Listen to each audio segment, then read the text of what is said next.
Chers bien-aimés, citoyens, citoyennes de la terre et du ciel, nous voici aujourd'hui pour une émission pas comme les autres, hein. Nous allons prendre notre temps, nous allons méditer sur l'amour. L'amour, nous entendons parler de l'amour dans toutes les sauces, hein. L'amour est accompagné euh, de tout et du n'importe quoi aussi parfois.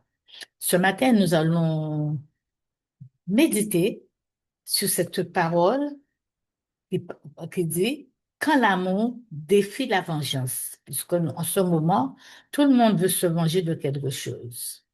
C'est pourquoi nous avons tellement de meurtres, de sang qui coule. Alléluia. Mais quand l'amour défie la vengeance. Et notre texte de base, nous aurons Romains chapitre 10, verset 12, Luc chapitre 23, verset 34, Jacques chapitre 2, verset 13 et Romains chapitre 12, verset 21. Le monde d'aujourd'hui, chers bien-aimés, est marqué par la violence, le racisme, la haine, la jalousie. Chaque jour, nous entendons parler de crimes, de harcèlement, de conflits et de vies brisées. Face à cette montée de violence, beaucoup se demandent, faut-il rendre le mal pour le mal? C'est cette question que beaucoup se demandent.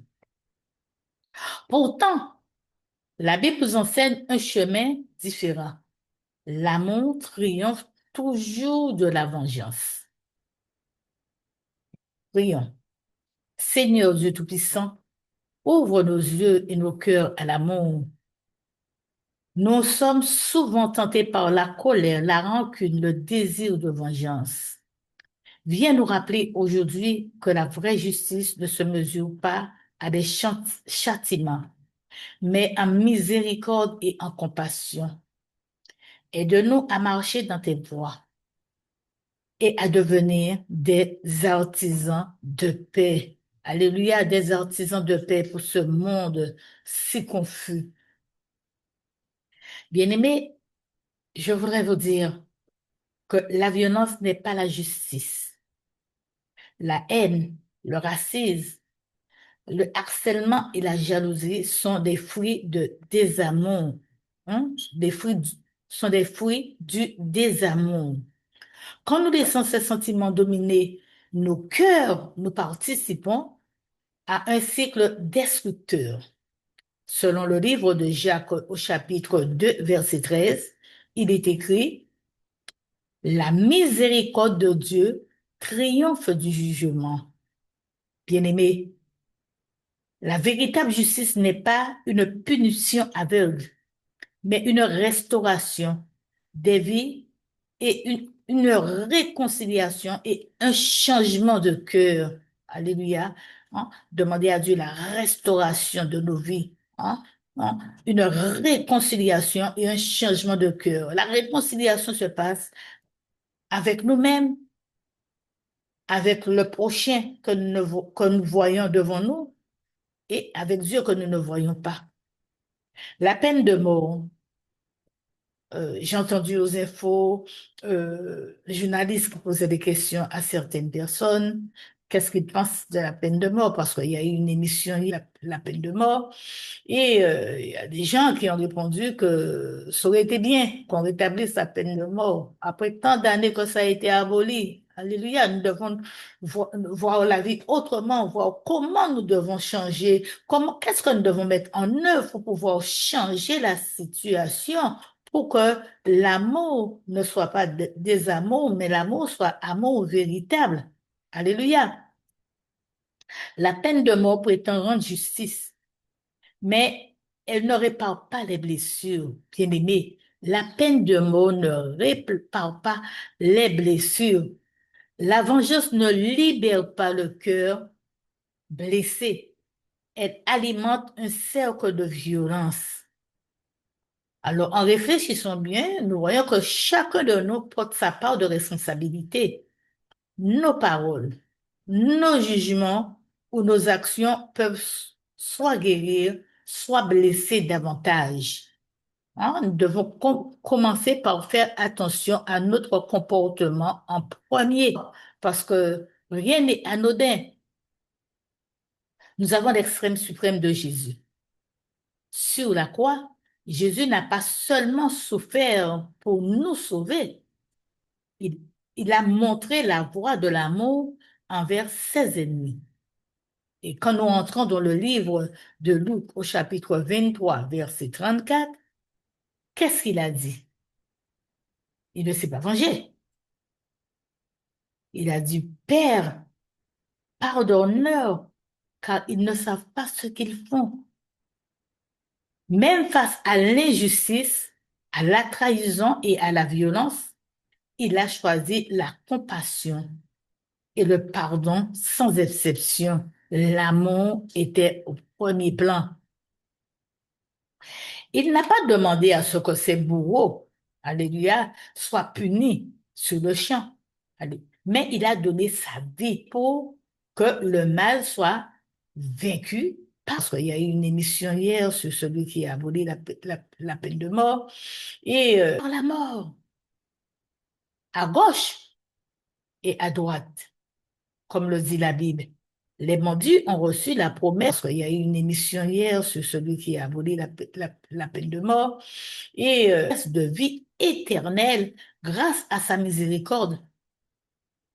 Nous voyons que Jésus nous montre que la vraie puissance ne se réside pas dans la force ou de la vengeance, mais dans l'amour qui transforme et relève. Le troisième point que je voulais faire avec vous, sur l'amour, qui est remède de la haine, dans le livre de Romains au chapitre 12, verset 21. Il est écrit, ne te laisse pas vaincre par le mal, mais surmonte le mal par le bien.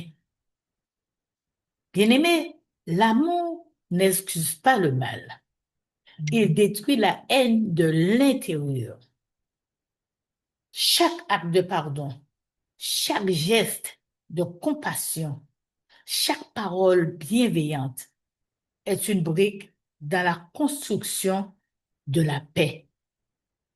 Aimons, aimer son prochain, même lorsqu'il nous fait du tort, est un choix.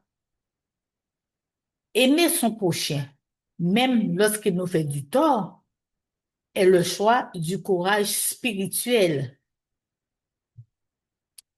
La société a besoin de cœurs transformés pour que la justice devienne vie et non destruction. Oui, notre société a besoin de cœurs transformés, d'accord? Que la justice devienne vie et non destruction. Quatrième point, nous allons faire appel à la conscience et à la responsabilité. Alléluia, qui est un appel, oui, à la conscience et à la responsabilité de tout un chacun.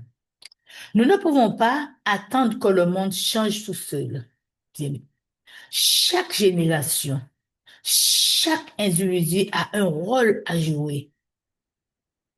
Premièrement, ne pas rendre le mal pour le mal. Deuxièmement, pratiquer le pardon actif. Éduquer les jeunes, troisièmement, à l'amour et à la justice.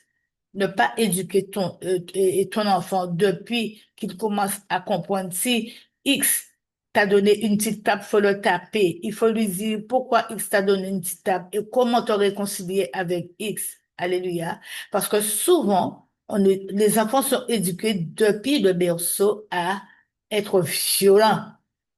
Quatrièmement, se lever contre l'injustice et la haine sans tomber dans la vengeance. Et nous voyons que c'est ce que nous sommes en train de vivre. Dieu nous appelle à être des porteurs de lumière, même dans les ténèbres. Il est venu en chair et en os, Christ, lumière, alléluia, qui nous porte dans la lumière. Je suis la lumière du monde. Vous êtes la lumière du monde. Alléluia. Selon Romains au chapitre 10, verset 12, ils ont tous eu un même Seigneur, riche pour tous ceux qui l'invoquent. Ne dis pas que toi tu l'invoques et moi je ne l'invoque pas, je serai moins bien vu. Bien-aimé, il y a de l'espoir.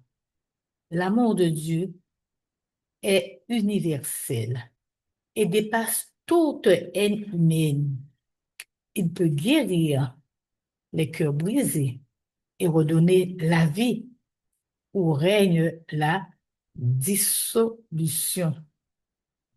L'amour de Dieu est universel et dépasse toute haine et peut guérir les cœurs brisés et redonner la vie là où règne la désolation. Béni soit le nom de notre Seigneur Jésus-Christ.